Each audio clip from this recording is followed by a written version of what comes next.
Baik, dan untuk menganalisis peristiwa serangan bom di Tamrin, kita akan mencoba berbincang dengan mantan Kepala Badan Nasional Penanggulangan Terorisme atau BNPT, Ansyad Mbaik. Selamat siang Pak Ansyad. Ya, Pak Ansyad, apa analisa Anda terkait serangan bom yang terjadi di Sarinah Tamrin, Jakarta Pusat? Itu yang terjadi Sarinah itu persis Paris style itu. Oke. Paris ya Pak? Ya. Oke. Kira-kira siapa pelaku menurut Anda Pak yang terjadi di balik Paris itu kejadian ini? kan sudah pasti ISIS. Atas dasar apa Pak mengatakan bahwa yang terjadi di Tamrin ini adalah sama seperti yang terjadi di Paris? Begini ya, sejak bulan lalu saya sudah bicara beberapa studio televisi, beberapa media. Rangkaian kejadian coba saya urut ya, mulai dari Turki. Turki hari ini sudah 3 kali itu. Gantian itu di Istanbul, Ankara 3 kali. Kemudian di Lebanon itu juga ISIS. Kemudian pesawat Metrojet Rusia di Sidai itu ISIS. Kemudian serangan di Paris itu ISIS. Kemudian di Tunis itu serangan bom terhadap busnya Pas Pampres justru ISIS. Kemudian di Mesir menyerang militer dan polisi. Kemudian tanggal 5 Desember itu terjadi di California itu yang suami istri. Itu ISIS. Kemudian hari yang sama Gubernur Aden mati itu dibom oleh ISIS. Kemudian Perancis lagi terulang beberapa hari terakhir. Nah itu ISIS. Nah yang perlu di sini dicatat ya. Kemampuan, kapasitas para teroris di Paris ini yang kasat mata kita lihat ya, itu tidak lebih hebat dari para jihadis WNI kita yang sudah dari Syria dan Turki. Sama mereka berlatih di sana, sama mereka bertempur di sana, sama mindsetnya, nekatnya sama. Itu persis itu. Oke Pak, kalau begitu bisa dikatakan bahwa Indonesia ini sistem keamanannya kecolongan Pak, begitu?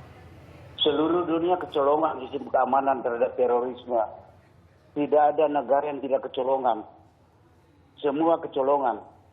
Tinggal sekarang bagaimana tiap negara ini merespon setelah kecolongan itu apa yang harus kita lakukan. Tindakan apa. Jangan kita biarkan seperti sekarang. Anda melihat setelah kejadian itu di Paris, semua orang yang pulang dari Syria dan Turki itu ditangkap dan ditahan. Nah kita ini sudah ratusan yang pulang dari sana. Yang ditangkap dan ditahan itu kan baru 11. Nah yang ratusan itu kemana? Coba, bulan lalu itu ada 190 WNI calon jihadis, belum sempat masuk Syria dan Irak, tapi sudah nekat mau masuk, dideportasi oleh pemerintah Turki. Sudah berada di tengah kita. Hari ini sudah sekitar 200-an. Kemudian ada 45 paling tidak bulan lalu yang saya tahu persis. Itu foreign terrorist fighter, jihadis WNI pulang bertempur dari Syria dan Irak. Kembali ke kita, yang ditangkap baru 11. Sisanya kemana?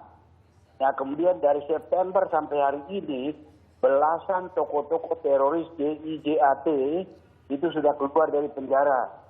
Kita tidak tahu itu kemana. Ketemu dengan yang ratusan ini, pulang dari Syria, Irak, Turki. Ya, lantas bagaimana lagi kita? Oke. Baik. Apakah ini pelaku terorisme merupakan jaringan terorisme yang sama? Iya, ini adalah jaringan internasional. Jaringan internasional, baik. Di kita sini ada JIJAT, ada kelompok lain lagi. Terakhir itu ada 18, kemudian muncul lagi 4 di Bandung itu. Itu kan ada 20 lebih itu adalah kelompok-kelompok yang semua itu ada kaitan dengan ISIS. Oke. Pak Ansyad, apabila Pak Ansyad sudah memberikan kesimpulan sementara bahwa ini adalah pelaku dari jaringan terorisme internasional, apakah ada analisa sendiri Pak, mengapa Indonesia atau mengapa Jakarta yang jadi sasarannya? Iya karena banyak teroris di sini. Kita yang sudah bilang, banyak sudah jihadis, para foreign terrorist fighter dari Syria, Irak yang sudah kembali di kita. Kemudian di kita sendiri banyak tokoh-tokoh dulu JI, JAT itu yang sudah keluar. Bahkan dalam penjara pun masih terus menyerukan untuk pergi berpihak. Jadi banyak teroris di kita. Baik, menurut pengamatan Pak Ansyad sendiri, selain di Jakarta, daerah mana atau kota mana yang harus diwaspadai, Pak? Lah itu kemarin kan sudah jelas itu diberitakan oleh media. Ada yang ditangkap, ada kelompok yang ditangkap di daerah perbatasan itu antara Jawa Barat, Jawa Tengah, Cilacap, Tasik, Banjar itu. Ada berapa orang, kemudian menyusul di Solo, Sukoharjo, kemudian berentet lagi di Mojokerto, di Gresik. Ya, kemudian di Poso ada 6 orang. Nah, kemudian 2 orang di Bekasi. Di Bekasi itu salah satu orang bahkan warga negara asing itu. Tiger. Oke, Pak Ansyad, dan mereka dipersiapkan untuk melakukan aksi teror. Ya, baik, Pak Ansyad, apa himbauan sementara untuk kepolisian Polda Metro Jaya dan juga masyarakat sipil pada umumnya, Pak? Ya, bukan saja untuk kepolisian, itu seluruh elemen bangsa ini kita perlu menyadari bahwa ada bahaya di tengah-tengah kita, tidak bisa kita biarkan. Yang pertama yang seharusnya dilakukan secara cepat, yang urgent, itu semua yang pulang di Syria, di Turki, dari Irak, itu mestinya ditangkap dan ditahan itu. Baik.